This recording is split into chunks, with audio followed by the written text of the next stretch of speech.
What is up, everybody? Welcome into another episode of Caught Stealing Fantasy Alarms Fantasy Baseball Podcast. I'm Howard Bender. With me, of course, Colby Conway. And oh, baby, the calendar flipping from February to March. Spring training games are going on. Fantasy baseball drafts galore. I'm already like 4 deep into my season already, which is a lot, considering that it's only February 27th on the day that we're recording here. What's up, Colby? How are you doing? I am doing well. Glad to be getting back into some drafts. I got the privilege of joining a recent one that we did with Fantasy Alarm, and that was a really strong room, to say the least. I got my draft order for TGFBI. So love starting to get into these emails of saying like your draft's coming up and start to get those beloved "you're on deck, you're on the clock" notifications blowing up my inbox. I dread it in the moment, a couple rounds in, but right now leading up to it, man, I can't wait for it to be back. I haven't even looked to see if I got my draft position for TGFBI. Where are you drafting in TGFBI, the Great Fantasy Baseball Invitational? For those of you who might not know, you're number 1 overall. Is that what I'm seeing right there? First pick of the draft. Number 1 overall. First pick of the draft. You know what? I'm gonna have to go and look to see if I can figure out that is not the website I'm supposed to be going to. Whoa. Little typo there, huh? Well, let me ask you. All right, so it's KDS, which is Kentucky Derby style drafting, and that's where you put in your request for a draft position. So you'll order it, right? Out of 15 teams, you'll go 1, 2, 3, 15, 14, 13. You'll end up putting them in the order of your absolute preference. So did you fill it out for KDS, and did you get your first choice? I did, and I did. Which is you did. You crazy. want the first pick. I did. So actually my top one that I had there were 1, 2, 3, 15, and 12. Those were the top 5 that I wanted. It was actually 1, 2, 3, 15, 12, 14, 13, 4, 11, 5, and then my last 5 were 10, 9, 8, 7, 6. Keep me out of the middle. I wanted on either of the ends, and ideally I wanted one of those top 3 picks, put me in that Ohtani, Bobby Witt, maybe Ellie De La Cruz range, but I'll have that beautiful number 1 overall pick right at the open up the draft come Monday, I believe. Come Monday, you believe. Is it Ohtani for you, or is it Bobby Witt? I have to double check. I have to look. Honestly, I'd never get my first KDS pick, so I was like, I'm just gonna put 1 here because I'm not gonna get it. But I'll have to take a note of what Ohtani's eligibility is in that league. But I'm 99% sure it's going to be Ohtani. My top 2 were Ohtani, Witt. That's exactly how it went in the mock draft that we did that we'll touch on later. So it's probably going to be Ohtani for me. Well, it's weekly roster moves, and I believe you get Ohtani as I think you get him as the option for both, right? Mm-hmm. You just have to declare at the beginning of the week. I'm pretty sure that's the way it is. So it's Ohtani for you. What's the what's the anti Bobby Witt argument here with Ohtani? Because I look at the situation with him pitching. You're never going to get a 2-start week out of Ohtani. It's that's the way the Dodgers are going to be running the whole team. So I don't know how active he's going to be. Like, if it's a weekly league, how many times you're going to be like, yeah, I'd rather have Ohtani as a pitcher this week than a hitter. So I'm assuming that it's just, you want him as that hitter. So, him, Bobby Witt, utility guy, hits a lot of home runs, steals a ton of bags, but shortstop guy, hits a lot of home runs, steals a ton of bags too. Yeah, I think Ohtani's going to be the number 1. I think the argument, if you go against Ohtani, is the fact that if he is going to pitch this year, do they basically say, don't run as much? And you lose some of the steals with Ohtani. Because you look, he pitched back in 2021, 2022, 2023. In those years, he was 26, 11, and 20. Didn't pitch at all in 2024. And then he goes out and steals nearly 60.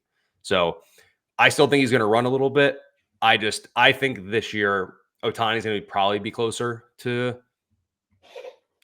25, 30 steals than say like 50 plus like he was last year. I think ultimately the 6-man rotation, you're never going to get 2-start week out of him. Like you said, that's absolutely correct. I could see them throttling back on the stolen bases a little bit just to try to keep him out of harm's way, or involuntary harm's way, I'll say. But even so, even if he's a 30 steal guy this year, let's say, if he's going to go 40, 30, 100 plus runs scored, 100 plus RBIs and hit, let's even be modest and say 290, Okay. still top player. And like, I won't fault anybody for taking Bobby Witt. I think he's the clear cut number 2 off the board. Like, there's still a world. I mean, hey, the pick's not in yet, Howard. There's still No. Come on, plant your flag already, man. Come on, just hang them out there I and can't just say say, it. "Here, No, look how big my balls are. I'm Kobe Conway. I'm taking Shohei Ohtani well, because I like 50 home runs and 30 stolen bases more than I like 30 home runs and 35 stolen bases." to say like to say that it'd be. I think I need a little bit of a bolder take than. Yeah, here's how big my balls are. I'm going to take the best player in baseball with the number 1 overall pick. Like, I think I need something a little more gusto with that to be able to say something like that. Like, I can say that with I'm going to take 2 catchers in the first 5 or 6 rounds. Oof, That's where you can show people. goodness gracious. Yes, we definitely will get to that for sure. For me, I'm looking at, I just looked and I saw position 11 is where I'm picking in the Great Fantasy Baseball Invitational. Mm.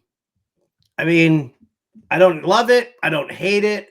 It still puts me in that range of where like Corbin Carroll and Julio Rodriguez are falling to. Julio's even fallen into the second round in some places. I don't anticipate Julio coming back to me. Like, I would take Corbin Carroll here. But you know what? Aren't I in that Paul Skeens range too? You are. But we got to overreact because Corbin Carroll, if I'm not mistaken, has a couple of spring training home runs here with a slightly reworked swing. So we obviously have to overreact to that. So that sound you hear is his ADP skyrocketing and the chances of you getting him at 11 dwindling. Really? The Yep. chances, all right, you know what? That's it. We got to talk first round now, just for a sec. Just for a sec, people. Just for a sec. We're just going to talk first round. Like just the tip, just to see how it feels, because I'm kind of curious as to how Colby has that first round laid out in comparison to mine. So Ohtani, Witt, 1, 2. I'm with you there. Aaron Judge, 3? Or is Ellie De La Cruz, Jose Ramirez? Let's say average, not OBP, because if it's OBP, then we have to add in Juan Soto into the conversation there as well. I'm 3A and 3B with Judge and De La Cruz. Okay. I think so either one of those Ohtani, guys. Witt, Judge, De La Cruz, that's 1 through 4. Yep. I'm cool with that too. Yep. Pick 5 seems to be a lot of Jose Ramirez. I would lean Jose Ramirez. Okay. Pick 6. Then this is where you start kind of, tweaking certain different things. You've got Juan Soto, you've got Gunnar Henderson, Mookie Betts, Corbin Carroll, as you just mentioned. I don't even know if, how somebody's going to value starting pitching, whether or not a guy like Skeens or Skubal pops in early there. So we've got Ohtani, Witt, Judge, Ramirez, and De La Cruz as the top 5. Give me your back 5. So a top 10. And you know what? I'm not even going to hold you to the exact order that you give them. I just want to know the 5 players. Yeah, the next 5 first round talents: Gunnar Henderson, Soto, Tucker, I like that. Carroll. I am going to go. Oh my gosh. Part of me really wants to put Lindor in there, and the other part of me really wants to just stick with a Mookie Betts type. I'll push Lindor up. I think Lindor's the back one. So Soto, Henderson, Lindor, Tucker, Carroll are your back 5. Yep. Okay. Which then, you know what? Then that puts me into the Mookie Betts, Paul Skeens range, Tatis, Vladdy, Julio. All right, very interesting. Very interesting. I'm not going to argue with your top 10. And again, this is one of those things, and I say this to everybody out there. First round pick is not making or breaking your draft unless you take a pitcher and he gets hurt early, right? Because then, now you're behind in hitting and you also just lost your top ace, who's going to probably be, somewhat irreplaceable. But as far as the top 10 goes, take the guy you want. Mhm. Like, don't get hung up on, splitting hairs between Kyle Tucker and Corbin Carroll, Gunnar Henderson or Francisco Lindor. Like, you're splitting hairs with those arguments. So you take the player that you want to take. Not the player, you think is, if you're projecting all of this, because you know what? There are a lot of favorites. I'm probably higher. I thought I was higher on Kyle Tucker than a lot of people were. So the fact that you put Kyle Tucker into your top 10 and you kind of had him right there around 7 or 8. Like, I'm totally into that. That's a great pick. I love that. Well, and it's one of those things too where you don't just conform to the norms or what people are saying. Like, just because Gunnar Henderson is higher in terms of ADP than Kyle Tucker, don't just take Gunnar Henderson and then get upset when you were absolutely 100% right that Kyle Tucker had an insane year, but you didn't draft him because ADP said I had to take Gunnar Henderson because he's rated higher. Like, you win with your guys, you lose with your guys, and like there are going to be drafts that I have this year where Gunnar Henderson, Juan Soto are going to be on the board, and I'm going to push Kyle Tucker up there because he is in a great spot in the Windy City. And you look last year, what he did in that short amount of time before he missed what felt like 1,000 games with a bruised shin. Like, it could have been an absolutely insane year. Like, when that wind's blowing out, he is going to go nuts at Wrigley. Cannot wait. And Like, and you know what? And I think he's gonna have, I think he's gonna have a better time stealing bags too. Like, that's, like the Houston Astros, it wasn't really, they weren't about like, a heavy green light on the base pads, because you had so many guys who, could park the ball over the fence that you don't want to, they don't want to take the bat out of guys' hands, or they just, they kind of say it. I can't remember what team I was looking at. Maybe it was the Texas Rangers, who are kind of built like that whole, like, you just fishing for the 3-run home run, like old school Earl Weaver, late 70s Orioles kind of, kind of a team where it's like, yeah, we'll have our strikeouts, but we're going to hit tons of bombs. I think Tucker's going to have a great time in Chicago, getting to steal some extra bags too. So I'm very much into that. All right. So again, don't want to dwell on the first round, right? We gave you the top 10 right there. And again, pick the guy that you want. I want to make sure that, we stay focused in the sense that, you don't win your draft in round 1. You win your draft rounds, I don't know, 10 through 28, 29. Like, that's where you do it. And Colby and I are going to actually focus on that here during today's podcast. We're going to take a look at the Fantasy Alarm mock draft that's actually in the draft guide. But, listen, we had the heavy hitters of the industry. I mean, it was like Ariel Cohen, who does who runs ATC projections, Todd Zola, Nick Pollock from Pitcher List, Derek Carty with the bat, James Anderson from RotoWire, Steve Gardner from USA Today, Eric Karabell from ESPN. Right? Who did I miss? Oh, Lou Landers from drroto.com, Justin Mason from The Sleeper and the Bust. So it's a great, and then all of a sudden you got me, and you got Kobe, and you got Impemba in there also. We were just like, let's fucking go. And I'm not supposed to swear like that, but that's really kind of what the mentality was, because the way that this mock draft went, like, it was spectacular. So we're going to kind of talk about that. We're going to talk about how we built our teams in the middle rounds, what we were looking for. So want to make sure that we do all of that. And yeah, we're going to try and get this all in, and in a timely fashion, because we're recording on Thursday afternoon, and somebody's got to go do a Fantasy Alarm show on Sirius XM. So I'll tell you what, let's just, any news that you've seen right now that, or lately here, I'll give us our lovely overlay here. Pew, pew, pew, pew, pew, pew, pew. Any MLB news out there right now? I mean, it's always kind of tough when, like, some guys get banged up, and, it's still real early in spring training. Pitchers are, whatever, working on their changeup, so they're throwing it 15 times in a row, kind of a thing. How are you reacting to the news? Any stories out there that you've got, like, you got your finger on the pulse? I will say Very dramatic there, Colby. Very dramatic. Well, see, this is something that you learn with your college degree and like broadcasting and stuff. But my mic just cut out because I was doing it, so I was letting it unplug so I get the connected back up. So you take a nice big breath and you make it seem like it's a dramatic reveal. But now I just exposed the secret. But anyway, news that I'm watching when it comes to results in spring training, I think you have to, I will say, err more conservative than overreactionary to it, I think is the way to say it. Because there are certain things where, like, Corbin Carroll has 2 home runs. Is it 100% because he reworked his swing by moving his hands a couple of inches? Who knows? You also have to look who it's against, what the pitch situation and everything like that. But it's encouraging nonetheless, especially because his power was sapped at times last year. When it comes to pitchers, if a pitcher gets shelled in spring training, I don't really care because it's like exactly what you said. What if they're working on a new pitch and they're going to throw that 20 times in an inning and a third here in spring training just to only throw it 8% of the time in the regular season? Like, it's kind of a mixed bag in terms of like results like that. Like, I'm more looking into like when Sandy Alcantara last threw and the velo was back. Like, he could have went out there and got shelled. But the fact that the velo is back, that is something that's intriguing. You look at other guys when we get like some injuries, like we'll kind of talk about I guess we'll go back to the first round.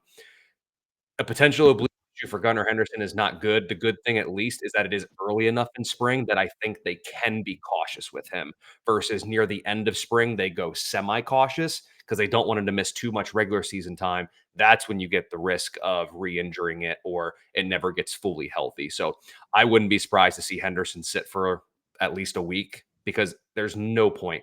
His at-bats March 3rd don't matter.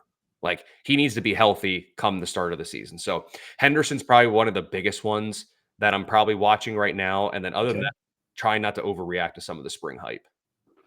Yeah, I'm trying not to overreact to the any of the spring hype too. I did see that he the team's downplaying it obviously, which you kind of expect They them to do always that, do.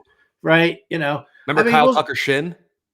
The bruise? It That was 3 months. was a bruise. It was 3 months. Yeah, I mean, listen, definitely if you're investing in your first round pick, you do want to mitigate some risk. So definitely monitor that if you've got one of those mid round picks and you're eyeballing a little Gunnar Henderson. I definitely think that's something to kind of explore for sure. We're about to see Roki Suzuki's debut. I'm getting ready for that one there. I'll tell you what, kind of funny. Dave Roberts actually said this both about Haesung Kim, their new second baseman, and Roki Suzuki, is that neither, both have work to do. Like Suzuki has, yes, they're professional ball players from Korea and Japan, but there are certain adjustments and things, around that they have to do also. So it can be very interesting to see the way Suzuki comes out firing and how many pitches, Dave Roberts even just lets him throw in this first outing. Yeah, and it's interesting that he says they have work to do. And the only reason he's saying that is because the Dodgers have 19 other starters that they can go with. And the Dodgers also have viable bench options that can play second base. Like, if they didn't have other options, that comment probably isn't made because they know they're going to be there. I mean, we know Kim's going to be at least on the larger side of a platoon at second base, and Sasaki's going to be in the starting rotation. But it's one of those things of like, hey, you got a little bit of change to come on over here. You're penciled in the starting lineup, but we have to you got to prove it a little bit and earn it. But ultimately, at the end of the day, I truly don't think Sasaki can pitch his way out of a rotation spot this spring. Oh, I don't think I don't think he's in danger of not getting a rotation spot. I think Sasaki is probably better suited to start, in the majors than Kim. I think Kim could start down in the minors because of all the depth that they have there. But I think they want to get Sasaki going, early on. I'm just saying, I think that, it's one of those things where when the manager starts talking about a guy who needs to make adjustments, because it's not just a mechanical thing or learning the hitters for the US, it's also just a social adjustment as well. Right. And I think it helps.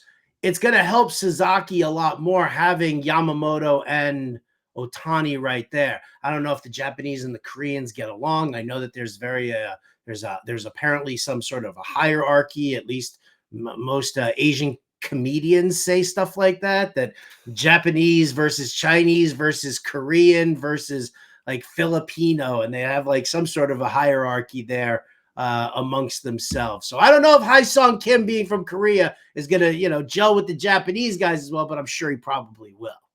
Nevertheless, Dave Roberts still says, there's obviously, Jim points out the adjustment period of coming to America. And I think that's, definitely something to check out. Anything else not opening day was news wise that you're into, or? I mean, we have some stuff that we kind of already knew. Giancarlo Stanton already found a way to get injured, which didn't take long. I mean, he's due for 2 IL trips during the year anyway. Maybe he's just starting one out early, but it sounds like it's some elbow issues with him. And then some other ones. Nico Horner's not going to travel for the opening series when they go to Japan. I'm not really concerned. Like, it doesn't seem like it's anything too major. So all I want is to avoid major injuries throughout the spring and just keep guys healthy. That's pretty much all that I want. And, we already have some news like Shane Bieber is not going to be till the midpoint of the year. Ha-Sung Kim with the Rays is going to be a little bit delayed to begin the year. Anthony Rendon just refuses to play. So, we know a bunch of things that are kind of going on. But ultimately, right now, in terms of injuries or potential injuries, none is more important or prevalent than the Gunnar Henderson potential oblique issue. Okay, perfect. I'm with you on that. I think that is a fair assessment.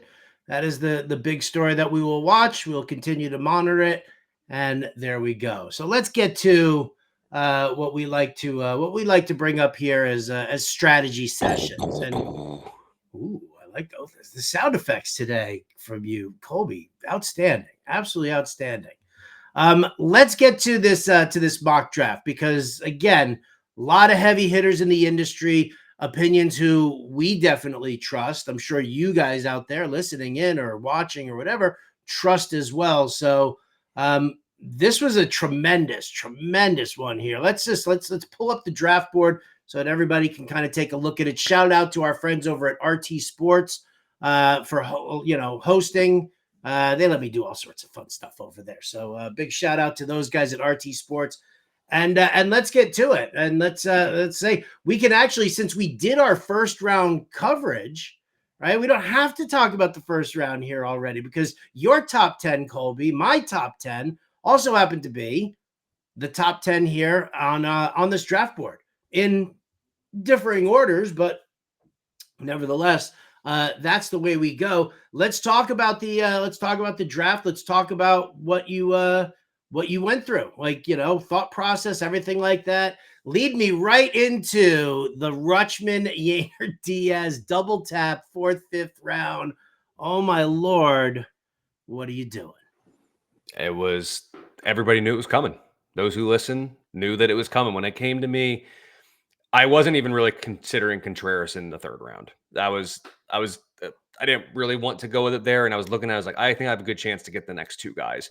So then it came back around to me. I was set on going hitters early, which I'll kind of talk about here a little bit as we go along as well. But Rutschman and Diaz right there, I'm going to get a ton of at-bats out of my catchers. Both guys should hit for a solid average with 20-plus home runs. That gives me a pretty good leg up there at the position. And with me waiting so long at pitching, if I'm going to go in on offense early, I wanted to make sure I get producers behind the dish, because I can get other guys at other positions as well to give me that production. So I continue to get more and more validated, Howard, each draft I do, where I double tap catchers early. I like it more, and I've gotten far more confident holding back on pitching, so that way I can just go all in on hitting early, and to honestly wait to get my first starter until round 8 to come away with Luis Castillo, Grayson Rodriguez, and Kodai Senga at rounds 8, 10, and 13 respectively. Here, listen, when you wait as long as I did on pitching, you can't take 3 boring options. You have to swing for the fence a little bit, and you got to get guys that are going to outproduce their draft capital by a good bit.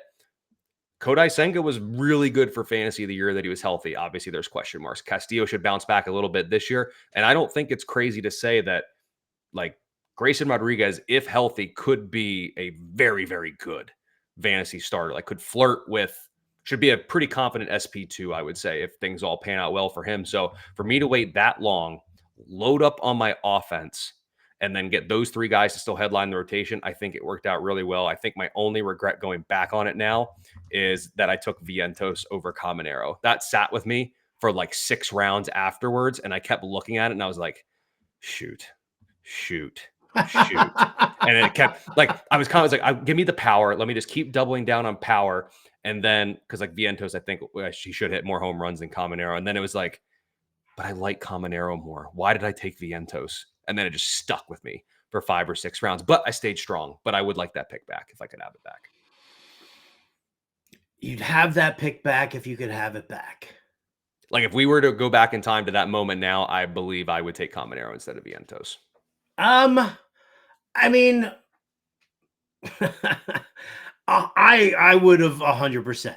Well, that's your type. I get it. It is, right? Yeah, that's totally my type. And you know what? And I guess maybe because I like Vientos, I think it might be the Mets stank on it for me, right? It could just be like the Yankee fan there, but Caminero, like just everything about him just screams, yes, that is Howard's type. So yeah, I would probably I would have done that. But I mean, listen, I just double tapping the catchers aside, because I don't, I mean, listen, the way you've kind of locked it in, and again, you have to look at it with regard to the pitching staff that you do end up putting together. Like you have to take that into account. So Luis Castillo, Grayson Rodriguez, Kodai Senga, Arrighetti, Nick Pivetta, Jackson Jobe. That pick, Colby, that was a tight pick. I like that a lot. So, Porter Hodge, you take a shot on Walker Buehler. I'm a sucker for Jose Soriano. You and I talked about him a couple of podcasts episodes away. So I like what you did with the with your pitching staff. And that's always the key. If you have the preference of double tapping the catchers, by all means, taking, hitters in your first 7 picks and being able to establish that, you still have a strong starting pitching rotation. That's really the important thing. Like I went first 5 offense also. And, I guess, the Barf League, I did like 6 or 7 guys, offensive guys before taking my first pitcher. That was a 15-teamer. Right. So I was ready to go in it with you there as well. And there I was in round 6. And I was like, you know what? Like it doesn't, Garrett Cole, going up against these guys. I want to make sure if I lock down one dude here, and then, that was round 6. Then it came back around to round 7. And who was it? Who was it that I was looking at that I ended up just taking King?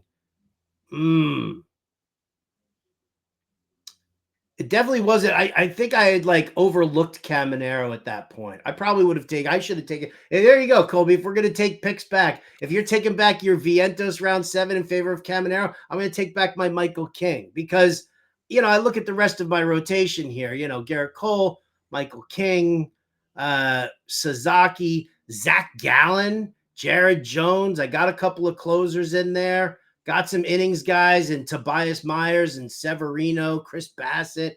Like I like my pitching staff there. Yeah, I kind of just lost my train of thought. Well, I think what ultimately, like what I think my 2 catchers early basically sets me up to do is that I have to fully commit to offense, because what ends up happening, at least in this case, if you want to look at it, let's go to the first 10 rounds. I came out of the first 10 rounds with 8 hitters, 2 of which are catchers. So I still have 6, we'll call it, other premier offensive talents. If I were to mix in there, say 6 hitters and let's say 6 hitters and 4 pitchers. If I only have 6 hitters and 2 of them are catchers, the offensive outlook is a little bit different. And sure, I have a decent pitching staff, but now when I'm looking at my offense, of my early investments, 2 of those are catchers. So I think the way, if you try to get a good 2 pitchers early, as well as getting your 2 catchers, the build becomes far more difficult, I think. And you put yourself kind of in a sticky situation where it's like, I love Rutschman and Diaz, like I said earlier, guys that are going to hit 260 plus with 20 plus home runs. But when I have 6 other hitters in the first 10 rounds to make up for it, that's going to play that up versus those 2 guys being 260 and 20 guys, but I only have 2 or 3 other hitters surrounding them. And I'm putting the bulk of my offense in players behind the dish. So like, if you're going to go catchers early, I think you need to tell yourself you're going to basically wait on starters. And if this draft is anything like it, Steve Gardner posted it or sent it over to you to put in the article as well. He basically said, like, he said about me going pretty anti-pitching early and still came out with a good staff. Like, that's where I think there is going to be pitching depth that falls. Like last year, you would never have imagined Zach Gallen in round 13. Like, arms are falling. Walker Buehler is a guy who is locked in for innings, goes in round 26. Like, you can wait and get your innings eaters exactly like you and I did.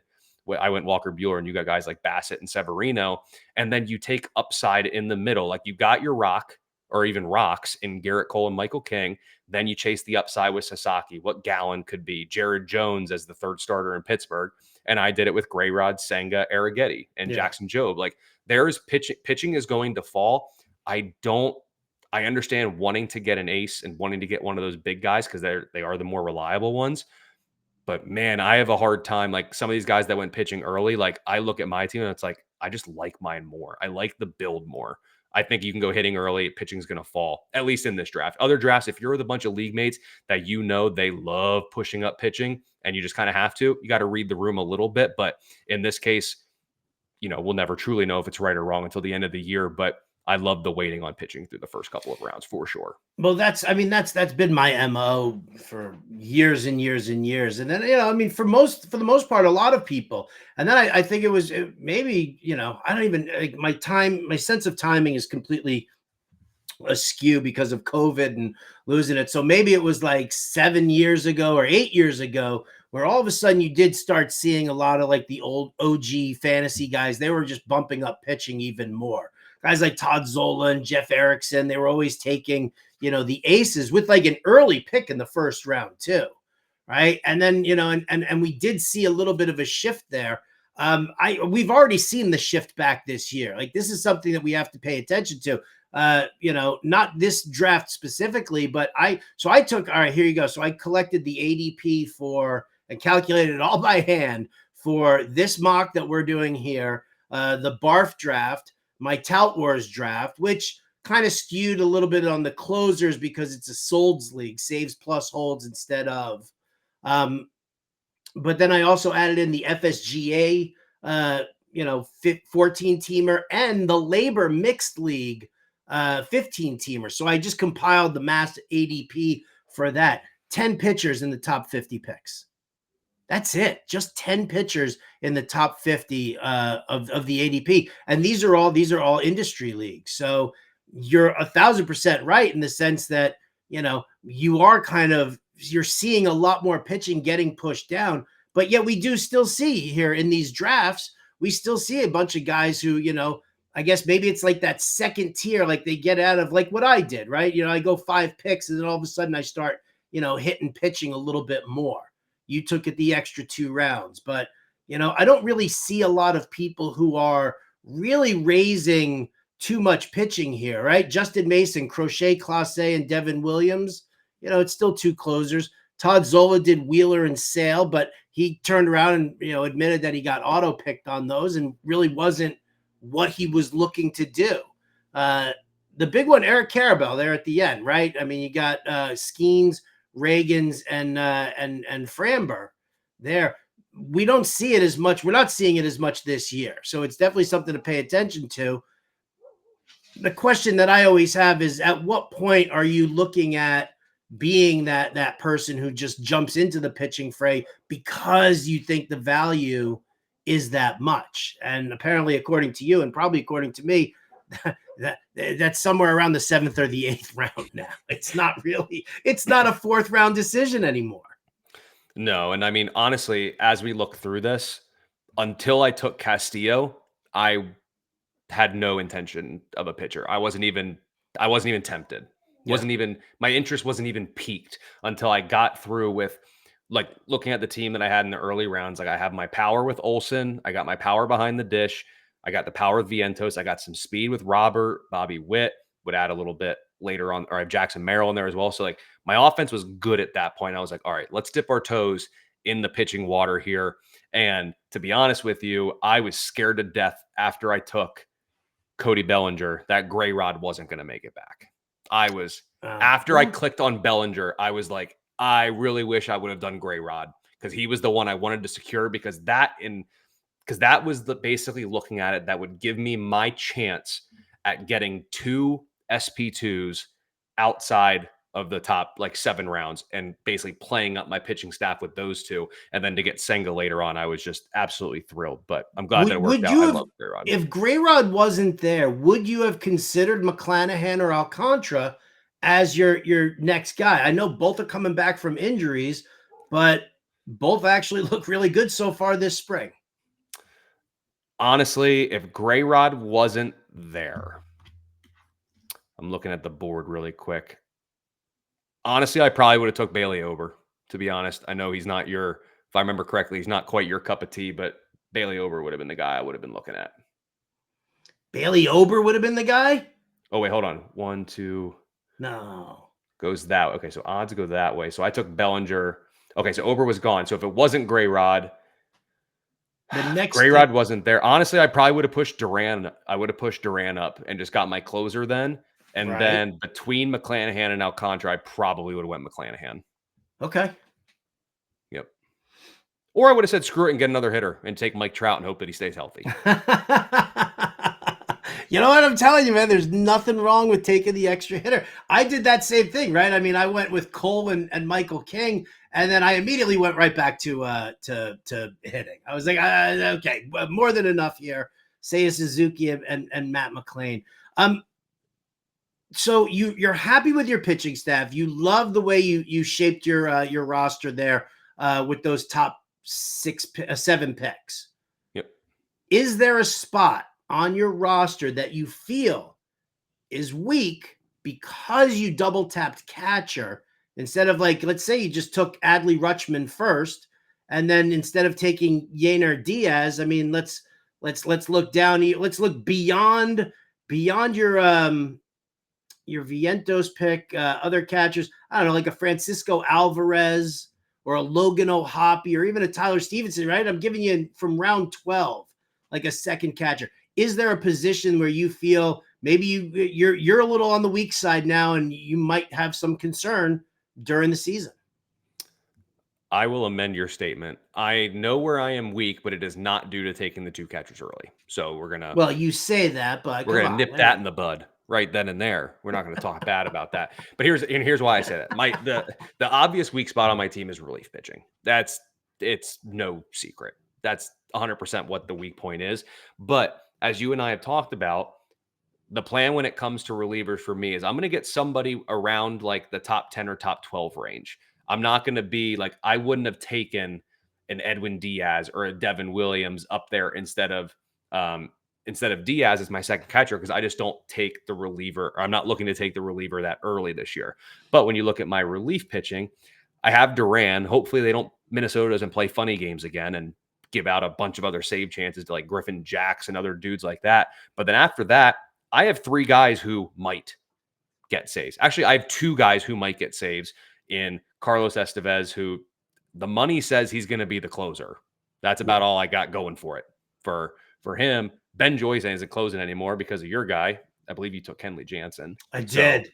Yeah, Ben Joyce ain't closing games. And then Porter Hodge might close some games, also due to your guy in Ryan Presley coming over to Chicago. So the relief point, or the relief pitching, is the weak spot on this team. But my draft builds have not consisted of a reliever in the top 5 or 6 rounds. So ultimately that was kind of going to be the weak point nonetheless. If anything, maybe instead of chasing the upside in Senga, I could have looked at a reliever, maybe like Kenley Jansen at that point. But I'm basically hoping between Estevez, Joyce, and Porter Hodge, I can basically finagle a second reliever's worth of saves.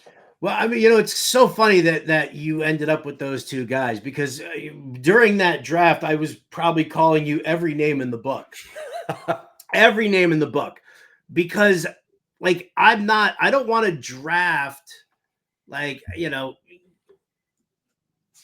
look at a situation, right, with the Dodgers, Tanner Scott, Kirby Yates, right? They're going to share. Like, Tanner Scott's going to get the bulk of it, but they're going to share. And Tanner Scott is talented enough that if he's being spelled every so often, and they are sharing it with Kirby Yates, I don't worry too much about what's going to happen to Tanner Scott. I do worry about Ryan Presley, and I do worry about Kenley Jansen. I worry about both of them. And what I have been doing in my drafts is I have been handcuffing. And I've gone Ryan Presley and Porter Hodge, which has been an up yours for that, Colby, because that is my favorite tandem as far as closing goes. Because I think Presley is good and he'll have success, but I think Porter Hodge, he's that setup guy who will obviously step in as the closer, but he's good enough that you're going to want to utilize him as like a middle reliever. If you're trying to keep your ratios down. Right? Like, I think that's the way you do it. And I think it's the same thing with Ben Joyce. Man, that dude throws massive heat. It's so good. They're going to use him in all the high leverage situations. So those happen to be two closer situations that I've been drafting and handcuffing. So yeah, like you screwed me on that. I ended up having to go with like Jason Foley and Tyler Holton. So I could lock down Detroit's because I figured they're going to, they're obviously going to be competitive as well. Yeah, and I mean, ultimately, like I said, the money says Estevez will close, and then between Joyce and Hodge, I just hope to get, maybe 20-ish saves between the two of them. Basically, we need Jansen to get traded at the deadline to open it up for Joyce, and he has to stay healthy. But I will tell you, throughout the draft, based on what we talked about in last week's episode, talking about first base, we saw that here. We had 4 first basemen go in the second round, and then there was a little bit of a break. But I will tell you, beyond first base, I think the position this year that is going to be the bane of my existence is the hellhole that is second base. That position sucks. Like, if you don't get Albies, I won't be taking much Ketel Marte, but if you don't get Albies, you might as well just wait. Because I could tell you from about rounds 13 to 19, I was tempted with a second baseman at every single pick because it's like, Jackson Holiday falls to round 20. Like, you could start with him. You got Rengifo, who went in the 13th round. Brandon Lower Lau, I can never remember which one it is. Like, I was tempted with Bryson Stott at round 13. I didn't take a second baseman until round 21 and ended up with Connor Norby. Like, I don't think I'm pushing second. If I don't get Ozzie Albies, I'm basically waiting, and that'll be the last spot I fill at my starting lineup. That position sucks. The position is terrible. Not going to lie. I will shout out as a sleeper lover of Jonathan India now that he's going to be the starting second baseman for Kansas City. I've always just been a big fan of the player himself. A little bit of power, a little bit of speed, a little bit of batting average. He's never going to kill you. He never costs you anything to draft him. So he's always been like a good fallback option for me. I'll tell you who it is. Who you want at second base? You want Matt McLain. Right? I mean, he's listed here. I've got him in the 9th round. He's listed as a shortstop, but if you look at his eligibility, I think it was like 17 games because you have to look, he didn't play it all last year. And that's fucking it up with where he is in a lot of websites rankings and their ADP. If you look at like different draft rooms, like you had to search a little bit for Matt McLain on RT Sports. And I'm notorious for this. Like, you always. That's why I use the cheat sheet for fantasy from Fantasy Alarm, because I've got the cheat sheet all laid out and I see the player pool, so I know who I'm looking for and where based off of the cheat sheet. And if I don't see that player in that area, I'm like, oh shoot, I gotta search for him a little bit. And Matt McLain is one of those guys because he didn't play last year. You talk to anybody who's like with the Reds, watching the Reds, competing against the Reds, they'll tell you that one of their biggest issues was not having Matt McLain in that lineup last season. The year before that, he missed a little bit of time. And, again, the team, so he seems to be a catalyst.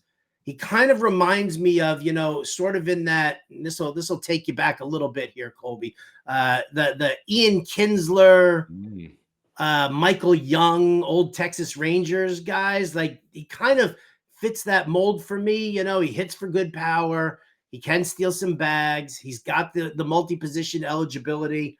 And I've been grabbing him everywhere. Beautiful ballpark. The surrounding lineup is nice and tasty for him. So, I'll tell you what, man, you want to talk about like round 9 here in a 12-team league. again, probably could have gotten him a little bit later because, if you look at rounds like 9, 10, even the round 8 right before it, nobody's really looking middle infield at that point. Everybody's like trying to rebalance themselves from taking top tier hitters versus, now going after tier 3 starters, and they're focused there. Like middle infield, I'm here for you, Colby.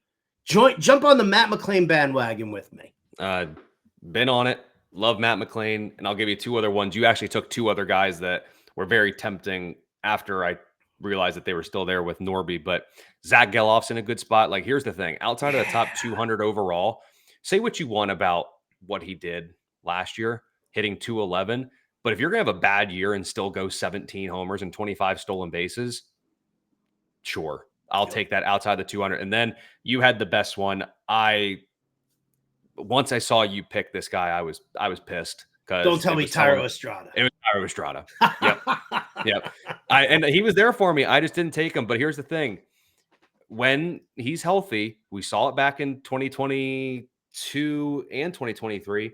He's a guy that can go 15, 20. Now he's going from San Fran to Colorado. Yeah.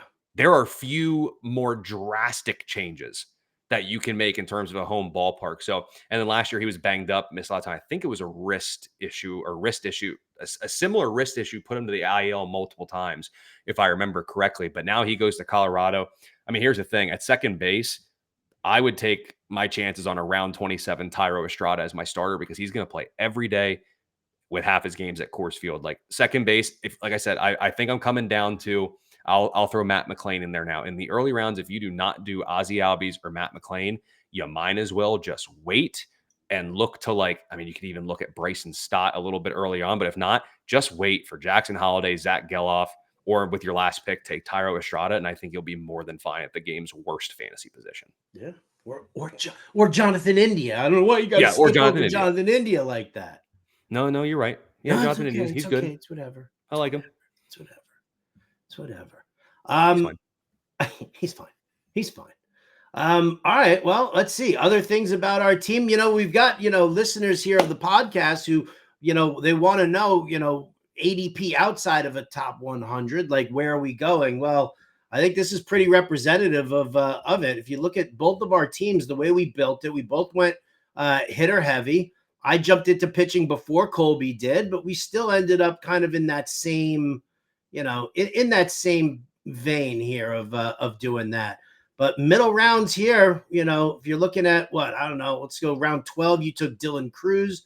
I filled out my first catcher spot with Francisco Alvarez. I mean, again, we're going to have a lot of favorite guys in this area. And, you'll see it more and more as we start doing more and more drafts and you start seeing some of the same names appearing. But I mean, above everything, it really has to do with like what your needs are. Do you need power? Where have you draft? What did you draft in the first 10 rounds? Do you need power? Do you need speed? Do you need batting average? Like, where are you going with that? So I'll tell you what, let's look here. I would say let's go crazy here, Colby, and say round 15 or below. Mm-hmm. All right. Because we both took, 15 or below. One guy who you got just for power, one guy you got just for speed, and maybe you got somebody just for average. I don't know. But like, not so much like a one category wonder, but, like, for example, I took Mike Trout in round 11, right? I don't care about his stolen bases because I'm loaded with stolen bases and I just wanted the power. That's it. I wanted the power potential of Mike Trout. So let's look further down here where everybody is and give me like your favorite, like, power guy or your favorite speed guy. Yeah, I think mine are actually shortly right there in and around the 15th round, but talked about him. But I'm in on PCA. Mm-hmm. I like what he can do stolen base wise, and ultimately I draft him there. That's just what I need. Give me some speed. Don't be a little bit removed from the Mendoza line as well. If I can be a little greedy, don't be close. Be closer to 240 than 200, and we'll be just fine. I like him for the speed, and I was ecstatic to get Josh Jung in the 17th round. Like, yeah, I know last year his hand issues, something was up with that. Like, that lingered for a long time and really impacted those numbers. But back in 2023, He's a guy with a 467 slug and 23 homers across 478 at bats. That Texas Park is fine.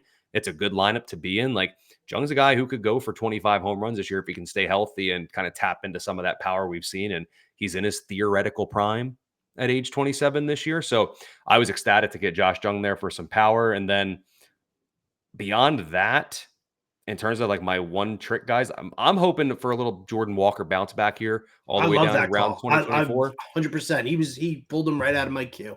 Yep. He's one. I mean, he might not be great in any one particular category, but he should be able to do it across the board. But outside of round 15, just speed was PCA for me. And then if we're looking just at power, I mean, Connor Norby's got a little bit of power in there, but the main power guy there was Texas third baseman Josh Jung. Yeah, no, I'm with you on that. Couple of guys who I kind of like, and I'm just looking at the whole draft board here. A guy for just speed who I like. Well, there are two, and earlier on, round 13, Xavier Edwards from Miami, because nobody's looking at him. Yep. But, take a look at this is, I think episode 1 or 2, you were talking to me about using player props for picks, right? And you go look at the stolen base props for Xavier Edwards, and they're basically Vegas is telling you that it's like 30 to 40 stolen bases right now.